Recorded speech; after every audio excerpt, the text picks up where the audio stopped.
Salve Maria, boa noite a todos. Normalmente eu falo de pé, mas desta vez vou falar sentado para estar próximo do microfone, porque antes de vir para cá, na França, peguei uma gripe que me tem afetado muito e tenho dado palestras em Brasília, no Rio e em São Paulo ontem, e não ajuda a melhorar a voz. Sobretudo em São Paulo tenho que falar bastante forte. Bom, começo por agradecer, evidentemente, a Ademir e Augusto, fundadores do Instituto Santo Atanásio, por este convite, e aos meus colegas do Instituto Primo Correia de Oliveira, que me acolheram na sede deles, me trouxeram de São Paulo até aqui. E, bom, para mim é uma grande alegria poder voltar a Curitiba depois de 50 anos. Bom, por isso se vê a minha idade, não? Eu estava curioso sabia que Curitiba tinha crescido muito, em 50 anos tinha crescido por lo menos 4 vezes do que era. Se ainda era a Curitiba que eu tinha conhecido. E fiquei muito grato de ver que ainda tem exatamente o mesmo padrão de limpeza, de ordem, de calma, pero de laboriosidade. Tudo funciona perfeito e realmente é muito agradável. Continua sendo realmente das cidades mais agradáveis para se viver na América Latina, eu diria. E esse lado europeu que tem Curitiba, que distingue de todas as demais da América Latina. E para mim também tem lado mais pessoal, é que me reencontrei com as araucárias. Porque no meu país, no Chile, no sul do Chile, tem muitas araucárias também. Então, de repente, me encontro de novo com uma araucária. Isso sempre tem... bom, entrando no tema da nossa palestra, que é o lançamento do livro Uma Brecha na Barragem, no ano de 2017, eu assisti a um congresso de uma coalição que se chamava Voice of the Family, a voz da família, em Roma. Depois da Amoris Laetitia, que o Papa tinha autorizado a comunhão para os divorciados recasados. Então, uma coligação de todos os defensores da família. E assistiu de uma palestra o cardeal Carlo Caffarra, que tinha sido, era arcebispo emérito de Bolonha, um dos mais importantes arcebispos de Itália e um grande teólogo. E ele contou na palestra dele algo que ele já tinha revelado, pero que as pessoas não tinham dado importância. Já tinha revelado em 2008, em uma entrevista. Ele foi visitar o santuário do Padre Pio, celebrou missa, e depois de uma entrevista para a rádio, que funciona lá, no, em San Giovanni Rotondo. E ele contou o seguinte, que quando o Papa João Paulo II lhe pediu que ele fundasse o Instituto Pontifício de Estudos para o Matrimônio e a Família, por causa da oposição que sofrem no mundo de hoje, ele viu que era uma coisa de muita responsabilidade e escreveu a irmã Lúcia, pedindo orações. Era só isso, um cartão pedindo orações. E recebeu uma carta longa dela. E na parte principal da carta, diz, a carta está no Instituto. O que estou dizendo aqui pode ser verificado. Diz, a batalha final entre o Senhor Jesus Cristo e o reino de Satanás será a respeito do matrimônio e da família. A batalha final será a respeito do matrimônio e da família.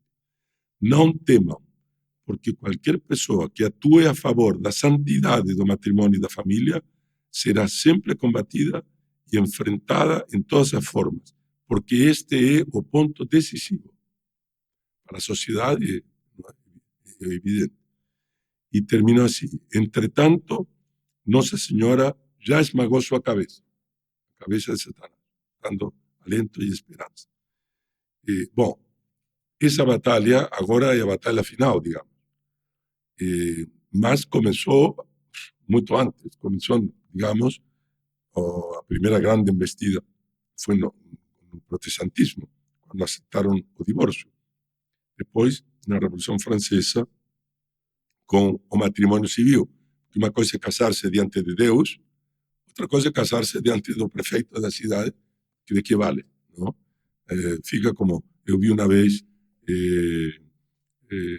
no Equador, em uma caminhonete, unidos até que a próxima nos separe, que essa é a realidade. E depois veio o comunismo com o amor livre, não? E realmente na Rússia de Lenin não havia mais matrimônio, era simplesmente uma declaração de domicílio. Estou morando com esta, com esse outro. E foi uma tal confusão que Stalin voltou um pouco atrás nisso. Mas a partir dos anos 30 começou a história da limitação da natalidade, que ia haver superpopulação, etc. E então começaram a preconizar a esterilização ou métodos artificiais de contracepção. E foi aí, foram os anglicanos os primeiros, numa conferência que se chama Conferência de Lambeth, que é uma espécie de concílio deles, em 1928, se não me engano, 27, que eles aceitaram os métodos artificiais de controle da natalidade, dizendo que o apoio mútuo era tão importante quanto a procriação e, portanto, em nome do apoio mútuo se podia aceitar os métodos artificiais. E foi contra isso que o Papa Pio XI escreveu a encíclica Casti Connubii, o casamento casto, combatendo evidentemente isso. Mas depois continuou evidentemente a corrupção moral da sociedade e depois da guerra, com a revolução sexual dos anos 60 e a revolução de maio de 68 na Sorbonne, com o lema é proibido proibir, então aí era liberação total.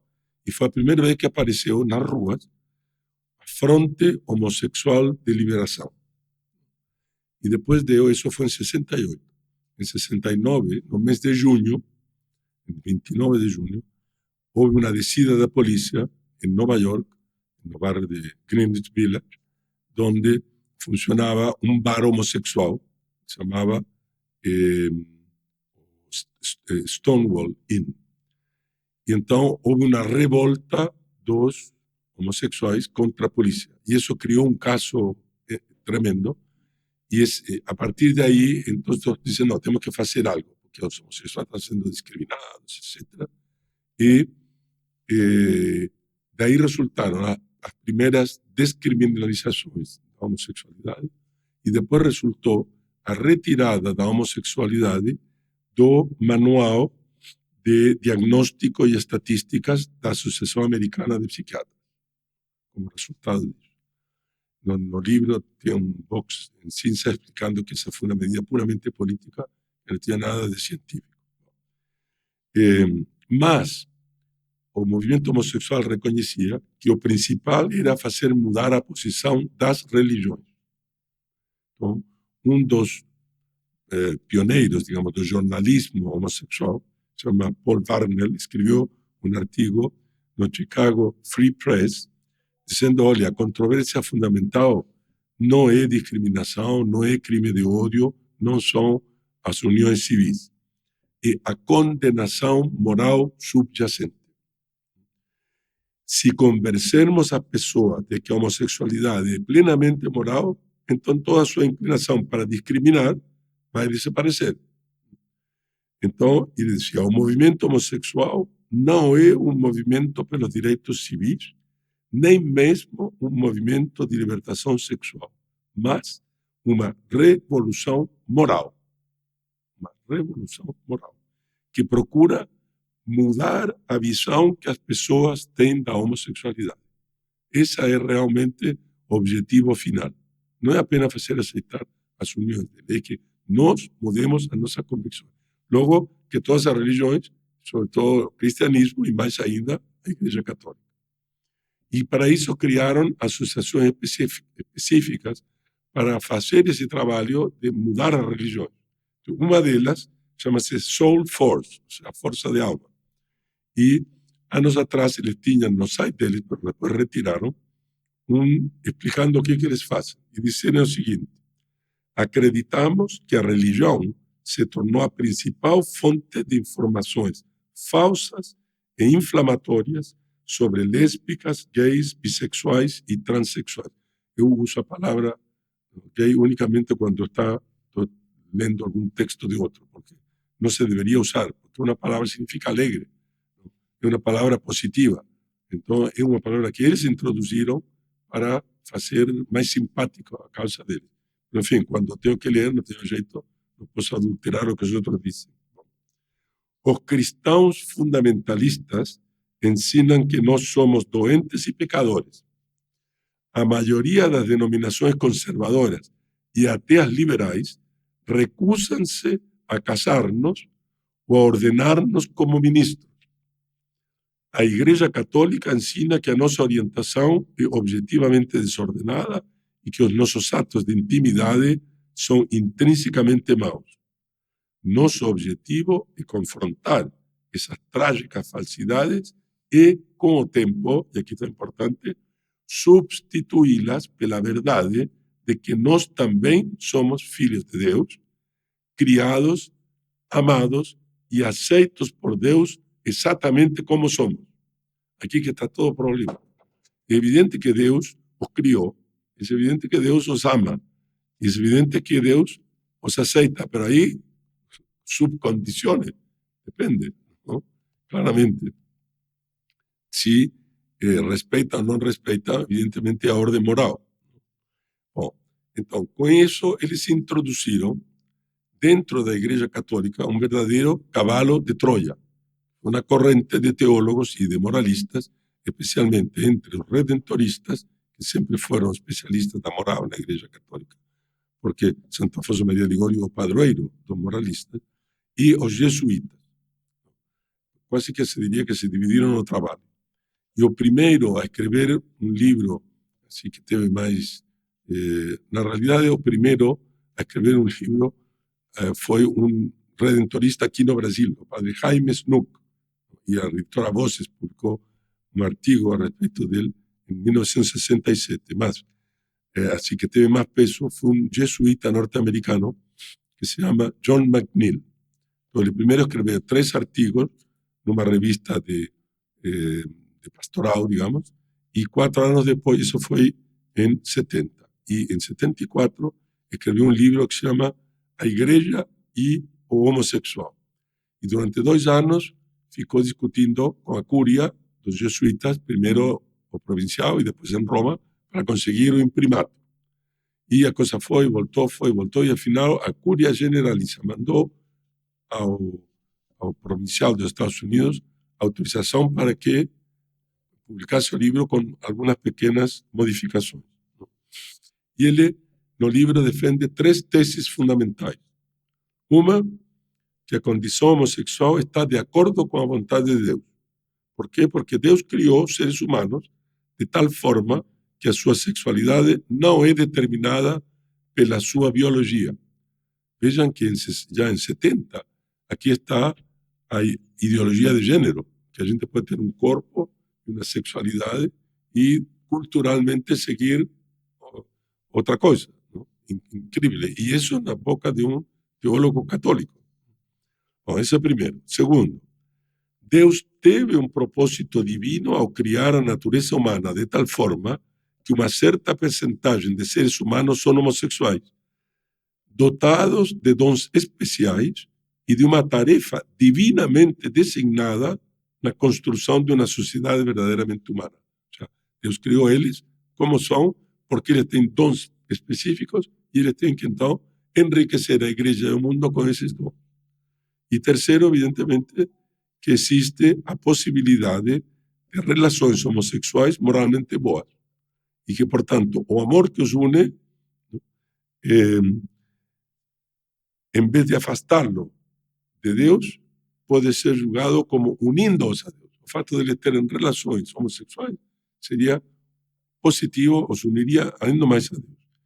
E eles serviriam de exemplo como mediadores da presença de Deus no nosso mundo, pelo desvelo de um pelo outro. Então, assim como seria uma imagem do desvelo de Deus para com os homens. Imaginem isso em 1974, já. Faz 50 anos. E, portanto, disse o padre McNeil que as mesmas regras morais que regem para os heterossexuais deviam regir para os homossexuais. Não podia haver nenhuma diferença. Então, se há um abuso ou se, enfim, é puramente egoísta, seria ruim. Mas se é recíproca, fidel, generoso, etc., ok, perfeito, não há nenhum problema. Bom, aí se levanta um primeiro problema, é verdade que Deus faz os homossexuais? Tudo parte de aí, não? Essa apresentação, esse argumento, pressupõe que não há distinção entre Deus, que é a causa primeira de todas as coisas, e as causas secundárias que agem no universo criado. Ou seja, tudo o que acontece seria por vontade de Deus, e vontade positiva, no caso.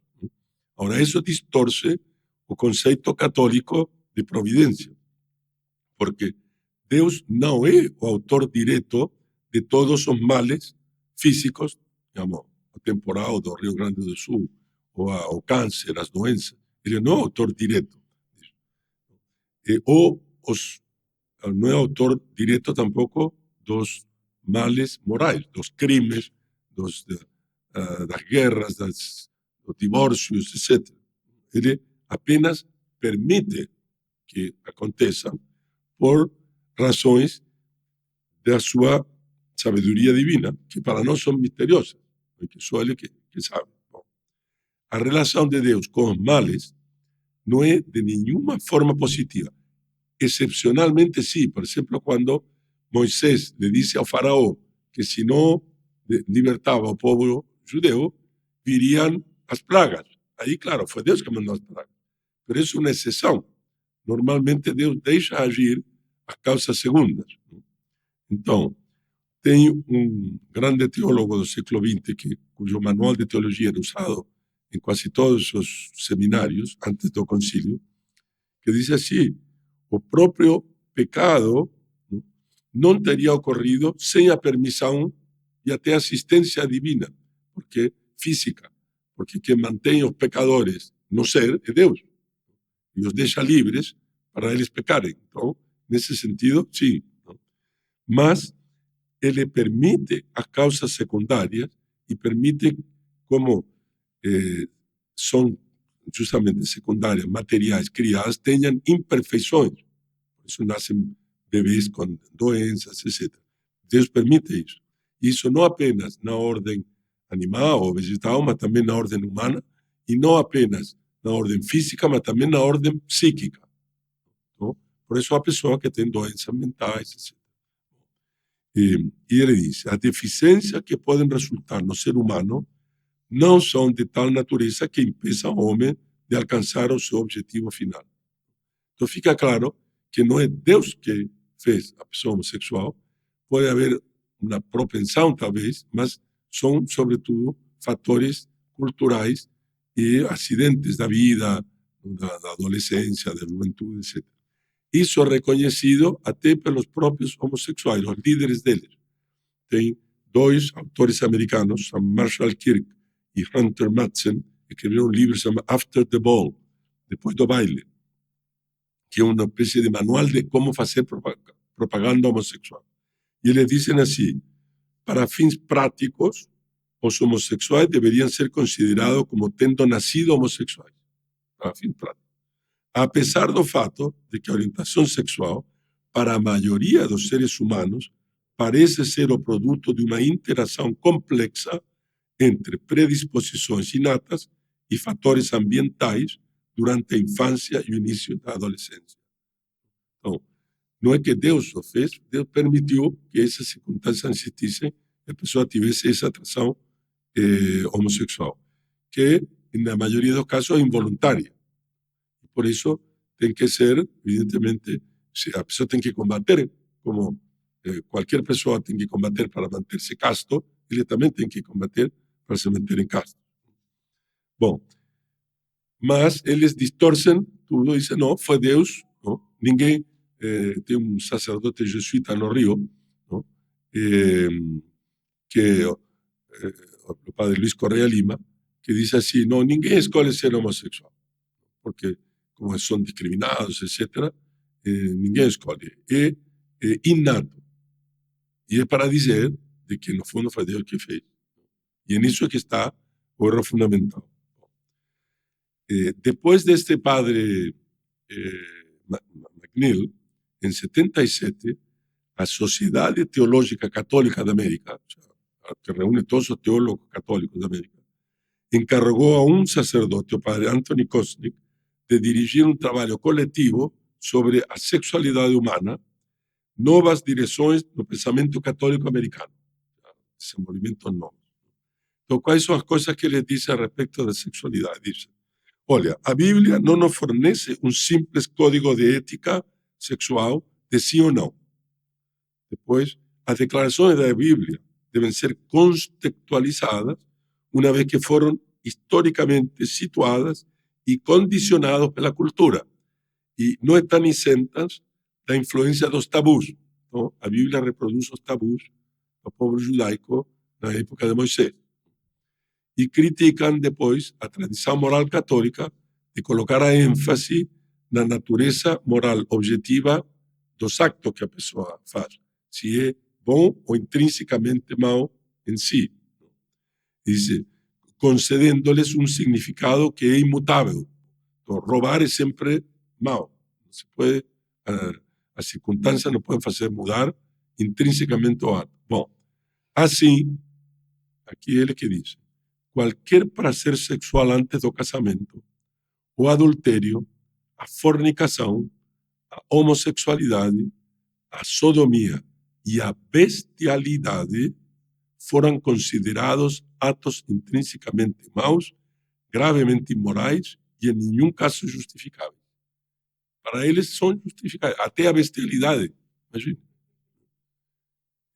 Até onde se chegou.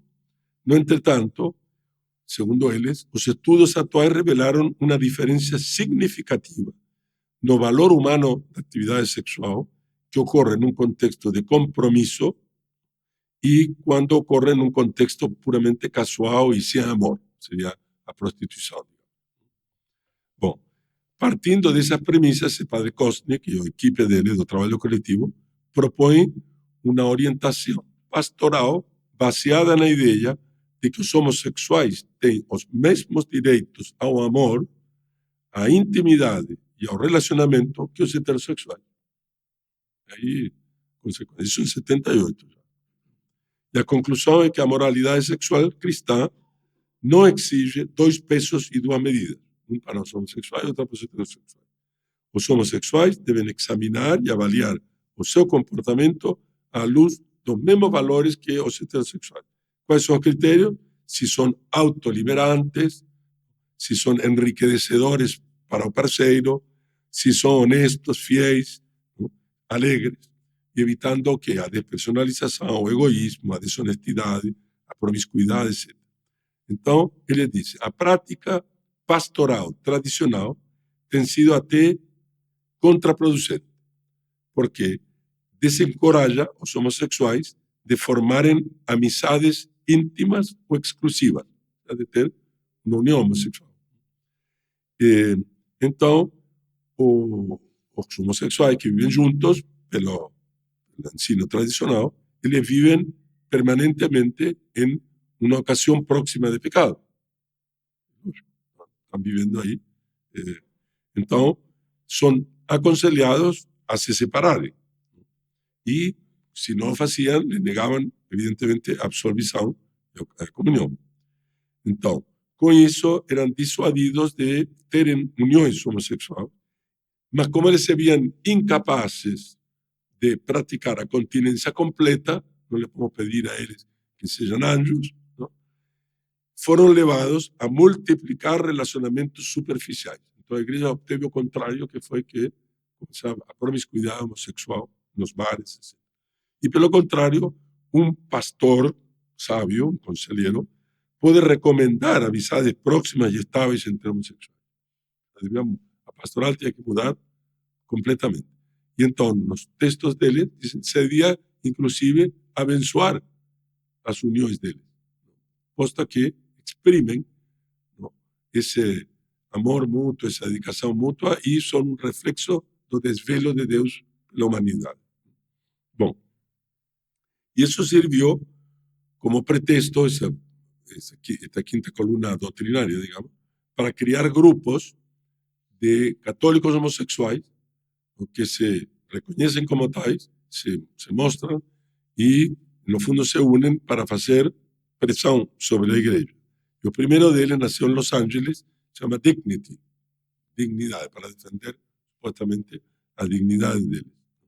E o primeiro estatuto deles dizia: a homossexualidade é uma variante natural do uso do sexo.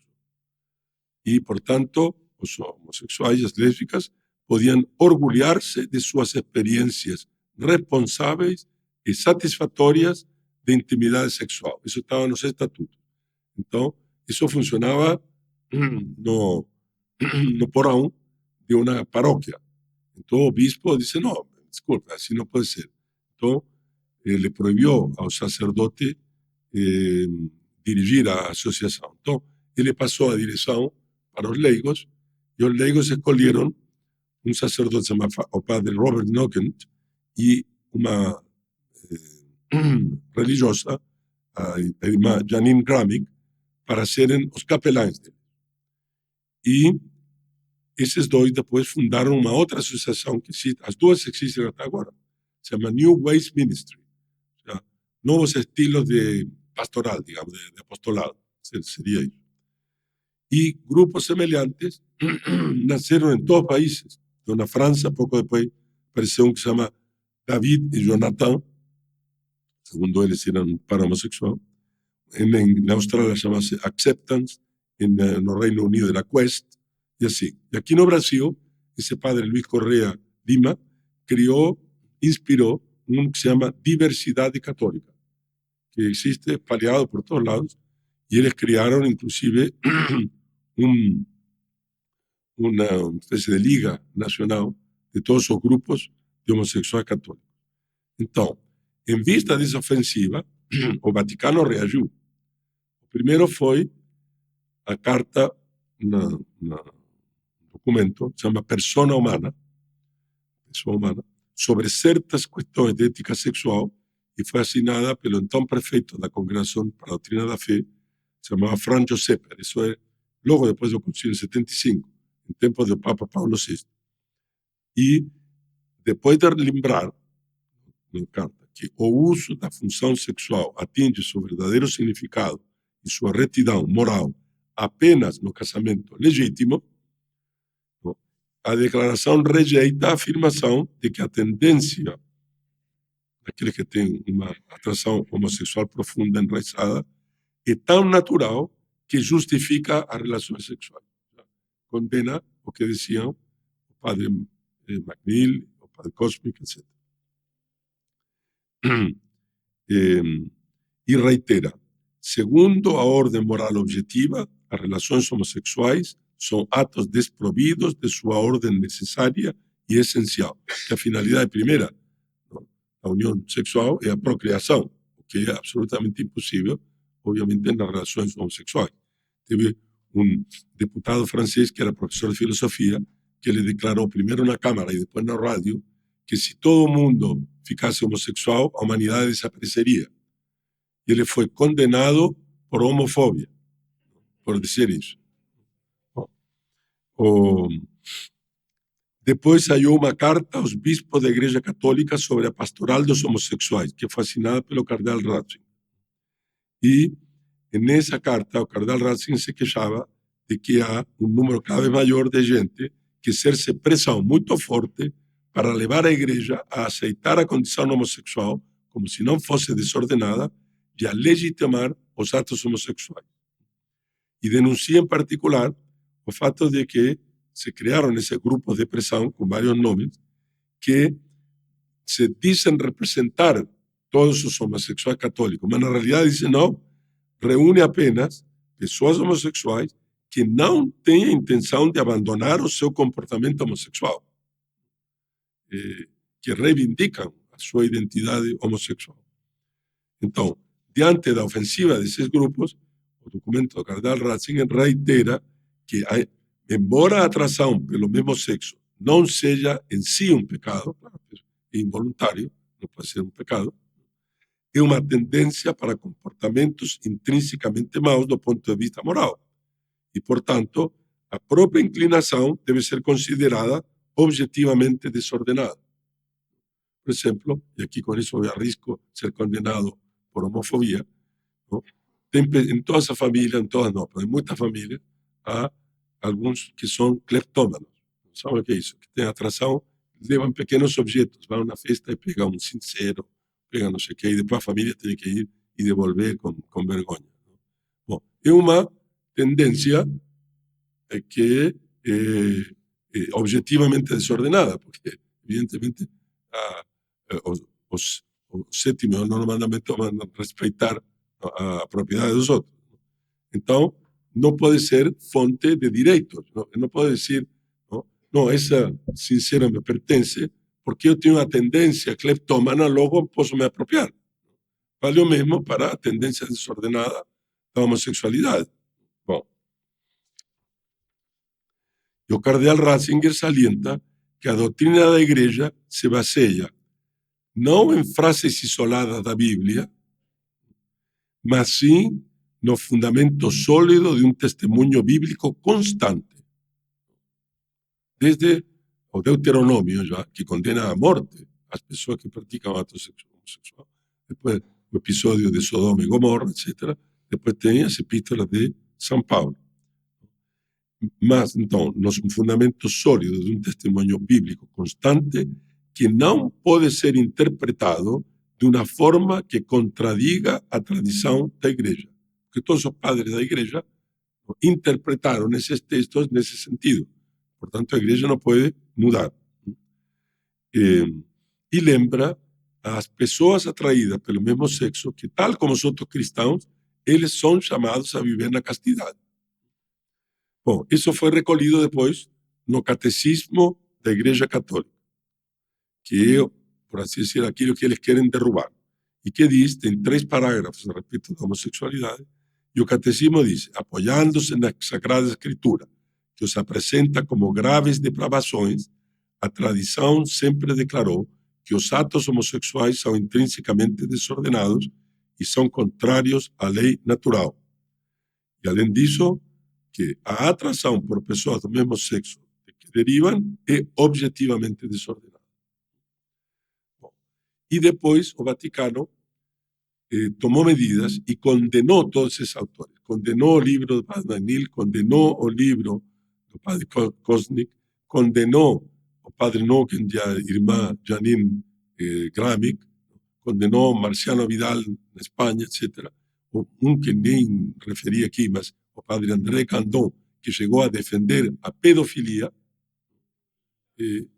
foi condenado, mas, infelizmente, as coisas mudaram com a ascensão ao trono pontifício do cardeal Jorge Mário Bergoglio. Então, o Papa Francisco, de volta do GMG de Rio, se lembram que lhe perguntaram por aquele, por Monsenhor Rica, que era um diplomata do Vaticano que tinha dado escândalos em Montevideo. O pior escândalo foi que uma noite o ascensor da Anunciatura ficou parado, tiveram que vir os bombeiros, e isso às 3 da manhã, de um sábado, enfim, um dia assim. E quando os bombeiros abriram o ascensor, estava o Monsenhor Rica com um jovem. Então, bom, aí o mudaram para Roma, para Trinidad e Tobago, e depois para Roma, e ele ficou em Roma responsável da hospedagem do clero. E foi aí que conheceu ao Papa Francisco, e o Papa Francisco o convidou para ser o responsável da Casa Santa Marta, como é ainda hoje, e o intermediário entre o Papa e o Instituto de Obras Religiosas, que é o Banco do Vaticano. O sea, le dio 2 cargos de muita importância. Então, a jornalista brasileira le perguntou se havia um lobby no Vaticano, porque a impressão que dá é que é um lobby. E aí foi a propósito disso que ele disse, olha, tem gente que vai escudrinhar no passado de juventude, pecados de juventude, não eram tanto pecados de juventude. E disse, bom, mas se uma pessoa busca a Deus, é sincero, quem sou eu para julgá-lo? E essa foi, evidentemente, titulares no mundo inteiro e não deixa claro se está referindo a uma pessoa que tem apenas atração homossexual ou uma pessoa que leva uma vida homossexual, porque é muito diferente. Claro que uma pessoa que tem unicamente atração mas permanece casto, quem sou eu para julgar? Mas uma pessoa que vive publicamente, não, uma vida homossexual, claro que tenho que julgar, pelos frutos os conhecereis, okay? Diz Nosso Senhor. Mas depois vieram outras coisas escandalosas que foram os encontros do Papa com personalidades muito em vista e dando a ideia que justamente ele aprova essas uniões. O caso talvez mais chocante foi quando ele foi nos Estados Unidos, na saída dele para ir para Nova York, havia um grupo de pessoas e entre elas estava uma senhora chamada Kim Davis. Essa senhora Kim Davis trabalhava no registro civil, imagino que se chama, onde se inscreve um matrimônio, em Kentucky. E ela se recusou a assinar a ata de um casamento homossexual, invocando a objeção de consciência. Ela, creo que nem é católica, é protestante. Dice, não, eu como cristã não aprovo isto, está contra a Bíblia, não assino. Ela ficou 6 dias presa por ter recusado. Então, o conúncio a convidou para cumprimentar o Papa. Então, evidentemente, a Fox News e todas as televisões de direita publicaram o Papa recebeu a Kim Davis, porque havia sido um caso muito escandaloso. Bom, acontece que no dia anterior ele tinha recebido a um aluno dele, um ex-aluno dele, na Argentina, chamado Yayo Grassi, que veio acompanhado de seu parceiro homossexual, um filipino. Então, os jornais de esquerda publicaram esse encontro. Não? Então, aparecia o Papa nos dois lados. Então, o porta-voz do Vaticano, o padre Federico Lombardi, publicou uma nota no dia seguinte e disse o seguinte, que o encontro com a senhora Davis foi rápido num grupo de pessoas que tinham sido convidadas não pelo Papa, mas pelo Núncio, enquanto que, e portanto não deve ser considerado o encontro com ela como um endosso à sua posição em todos os seus aspectos particulares e complexos. Isso, evidentemente, para lavar-se as mãos. E sublinha que, pelo contrário, a única audiência, realmente audiência, concedida pelo Papa foi a um ex-aluno seu com sua família. Não? Bom, mas eles não queriam só isso, eles queriam realmente que as uniões, e eles querem duas coisas, querem que a igreja mude o catecismo e que a igreja estenda o sacramento do matrimônio às uniões homossexuais. Isso eles querem. Pero passar direto ao matrimônio é longo demais. Então, é um passo grande demais. Eles querem, pelo menos, bênçãos das uniões. Então, dessas cerimônias tem havido muitas. Talvez a mais chocante foi em 2021, na Argentina, na cidade de Ushuaia, na Patagônia, onde o secretário de Educação e o subsecretário de Diversidade da província de Tierra del Fuego, que é onde está Ushuaia é a capital, sendo que o tal subsecretário de Diversidade é um transexual, é um homem que se faz passar de mulher, foram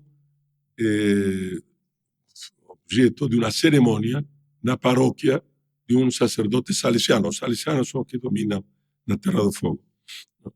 E foi descrita, estava presente o governador da província, vários ministros da província, o ex-governador que tinha feito o primeiro casamento homossexual em toda a América Latina, e durante a cerimônia, então fizeram, diz assim, foi lido o evangelho, foi feita a promessa de fidelidade dos esposos, rezou-se o Pai Nosso e a Ave Maria, e os noivos e vários dos 60 paroquianos presentes comungaram.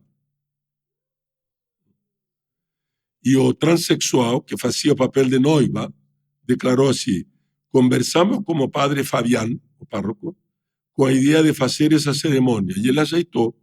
ele nos diz que só avalia a capacidade de amar das pessoas. E claro que ele consultou o bispado, declarou o transexual. Aí o bispo ficou assim, então, publicou assim uma nota. Esta celebração não foi autorizada pelo bispado e o sacerdote em questão já foi devidamente avisado.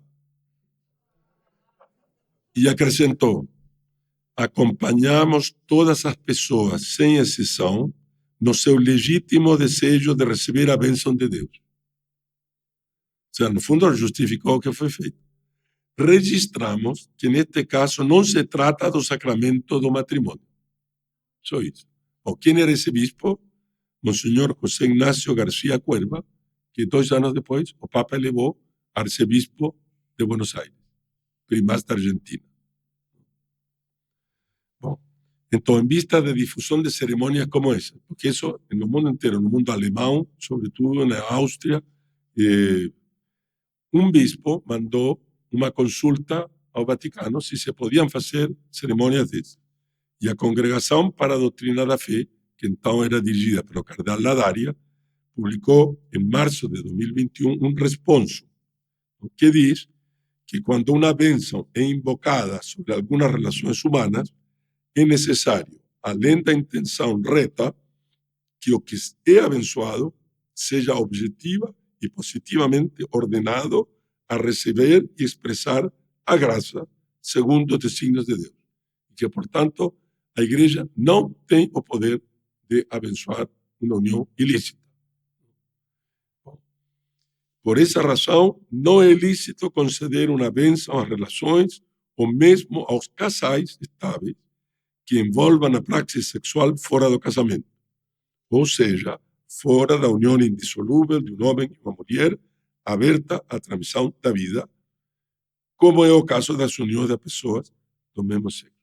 Bom, 2 anos depois, o mesmo dicastério, só que tinha trocado de nome, passou de congregação a dicastério, publicou exatamente o contrário, a fiducia supplicans.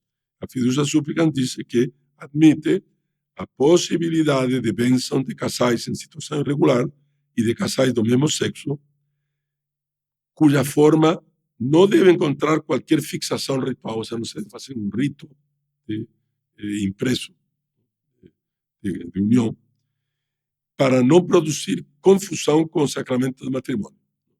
E, para indicar essa diferença, então, nunca ser realizada ao mesmo tempo que os ritos civis de união, nem com as roupas, gestos ou palavras típicas de um casamento. Deve ser solicitado espontaneamente. Ele chegou a dizer que tem que ser uma bênção de 5 segundos, o cardeal Fernandes.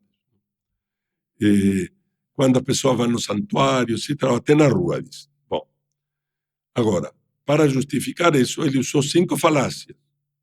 Disse, primeiro, que o Papa tinha expandido o conceito teológico pastoral de bênção, criando o que ele chama bênçãos pastorais, que não exigiriam uma perfeição moral da pessoa que o solicita. Então, a falácia está no quê? Em sugerir que as bênçãos litúrgicas tradicionais exigem perfeição moral. Isso que não é verdade. No fim da missa, o padre dá a bênção para todos que estão presentes, sendo que uma boa parte dos que estão presentes não foram comungar, porque alguns porque não estavam em jejum, mas a maioria é porque não estão em estado de graça. Então, para eles recebem a bênção. Portanto, é mentira que as bênçãos do passado não, eram restritas só a pessoas praticamente já santas. Não, isso não é verdade. Então, não há nenhuma... do ponto de vista teológico, não tem razão também, porque há uma bênção e um sacramental. E, como, por exemplo, a Aventa ou as cinzas, na quarta-feira de cinzas. Acontece que os sacramentais podem ser dados até aos não católicos, se os pedem com devoção. Então, a forciore se pode dar uma bênção. A segunda falácia é dizer que, ao abençoar os casais, adúlteros ou homossexuais, não seria o mesmo que abençoar uniões pecaminosas, porque não se destina a bênção a legitimar nada. Então, qual é a falácia aí? É tentar distinguir uma coisa é o casal, outra coisa é a união. teve um blog italiano que encontrou uma fotografia do Papa diante de uma bicicleta. Então, colocou aqui embaixo. O Papa está abençoando as duas rodas, mas não a bicicleta. Bom, a terceira falácia é que eles pedem apenas que sejam abençoados os aspectos positivos da união e não as relações homossexuais pecaminosas. E então, isto está dito assim: para que tudo o que é verdadeiro, bom e humanamente válido em suas vidas e relacionamentos possa ser investido, santificado e elevado pela presença do Espírito Santo. A falácia está em que, em uma relação que se pretende conjugal, já que eles dizem que são união, a relação conjugal, é artificial separar em comportamentos estanques a vida sexual do resto da vida, porque faz um só todo, completamente artificial. E, além do mais, o que ele chama de aspectos positivos, que seria o afeto mútuo, ou o fato de que um ajuda o outro, são precisamente o aspecto pior, porque é isso que os impede de separar-se. E é isso que faz com que eles arriscam de ir a parar no inferno se não se separam. Então, o que seria aspectos bons é o pior de tudo. E é isso que se pede que seja santificado. Porque são ocasiões próximas de pecado, obviamente. A quarta está em separar a doutrina da ação pastoral. Ele diz: a igreja deve evitar apoiar a sua praxis pastoral na rigidez de alguns esquemas doutrinários ou disciplinares. Então, temos a doutrina lá em cima nas nuvens e depois na prática a gente aceita qualquer coisa. Isso se parece muito com a doutrina da justificação dos luteranos, que nós somos corrompidos intrinsecamente e a fé apenas cobre a nossa corrupção e, portanto, podemos levar uma vida imoral e ter fé. ¿No? E por isso que o Lutero dizia, ¿no? Peca fortitor e crede firme. O sea, peque valentemente, pero crea mais ainda. ¿No? Isso é maniqueísmo, em certo sentido. Bom, e o quinto é de pretender que os sacerdotes desse lobby iam a respeitar as restrições, que não iam fazê-lo com paramento, que não iam fazê-lo no altar, que não iam fazê-lo com as cerimônias, etc. Bom, já saem pipocando em todos os blogs, ¿no? As cerimônias escandalosas que têm sido feitas. E o caso pior de todo foi em Maldonado, aqui no Uruguai, em que duas figuras da televisão, um tem 83 anos e outro tem 40, se casaram no civil. Então, queriam organizar uma festa e foram falar com o bispo, etc. Negociaram tudo e foi organizado. Então, logo depois do casamento civil, na festa, para 400 invitados, o vigário-geral da diocese deu para eles, ¿no?, a bênção de Jacob e Rebeca, que está na Bíblia, e colocando as mãos assim na cabeça dos dois. ¿No? E depois saiu uma nota do bispado dizendo que isso tinha sido feito com a aprovação do bispo, depois de consultar o núncio. E, porém, então, o cardeal Fernandes foi entrevistado pela revista Alfa e Omega de Madrid, e lhe perguntaram: bom, não estão respeitando, está vendo claros casos evidentes de violação. Disse: não, essas são coisas marginais e não vamos fazer uma casa de bruxas. Então, evidentemente, vão deixar que isso continue. ¿No? Bom, evidentemente que isso é inaceitável. E o primeiro a reagir, realmente a primeira declaração foi do Monsignor Peta e do Monsignor Schneider, os bispos do Cazaquistão, mas logo depois, no dia seguinte, saiu uma nota do cardeal Müller, dizendo: olha, isso aqui é um salto doutrinário, porque não existe nenhum texto bíblico, nem dos padres da igreja, nem dos doutores da igreja, nem documentos anteriores do magistério que apoiem as conclusões da fiducia súplica. Está baseado em nada. Embora a igreja possa acrescentar novos sacramentais ao que já existem, não pode mudar o seu significado de forma a banalizar o pecado, que é o que faz a bênção. A bênção tem uma realidade objetiva própria e não pode ser redefinida à vontade para se adaptar à intenção subjetiva da pessoa e que é contrária à natureza de uma bênção. Então, para abençoar algo que é contrário à lei de Deus e ao espírito do Evangelho. E conclui dizendo assim: abençoar uma realidade contrária à criação não somente não é possível, mas constitui uma blasfêmia. E realmente, o que é abençoar? Em latim se diz benedicere. Portanto, dizer bem, bem dizer. Portanto, é aprovar. E, portanto, é usar o santo nome de Deus em vão, que é o que caracteriza a blasfêmia.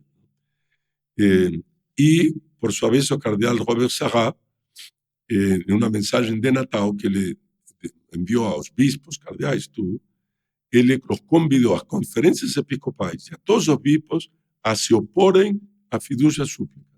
E ele disse assim: ao fazer isso, não se opõe ao Papa Francisco, mas sim se opõe firme e radicalmente a uma heresia que mina gravemente a Igreja. Realmente é uma blasfêmia e uma heresia. E, portanto, a nossa atitude, com isso concluo, deve ser de uma resistência respeitosa, mas firme, em defesa da família, do matrimônio católico e das crianças, porque a mais afetada de tudo isso, evidentemente, são as crianças. E, portanto, nós devemos dar não possamos, não podemos, evitando duas posições erradas. Uma é dizer, bom, o Papa é o magistério vivo.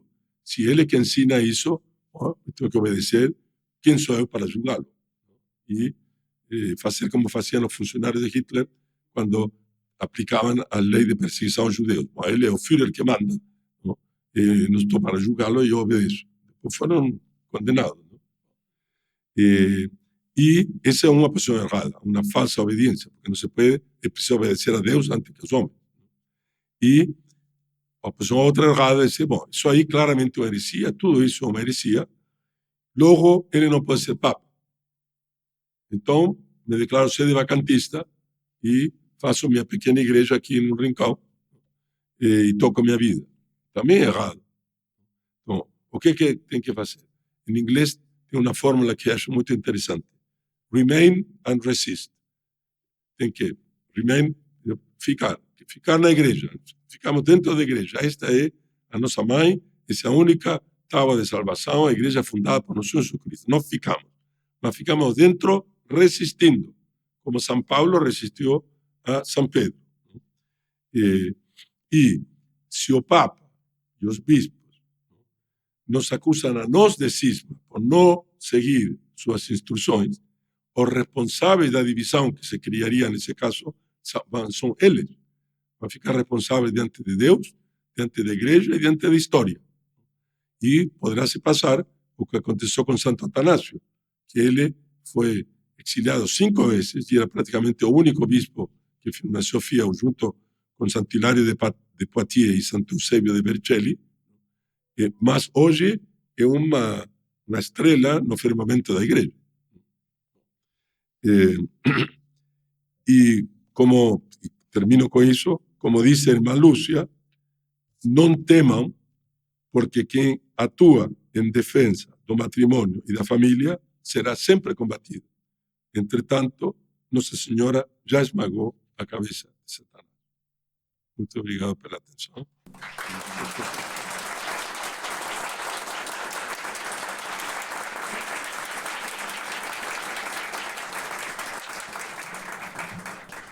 Não sei se tenho o costume de abrir para perguntas.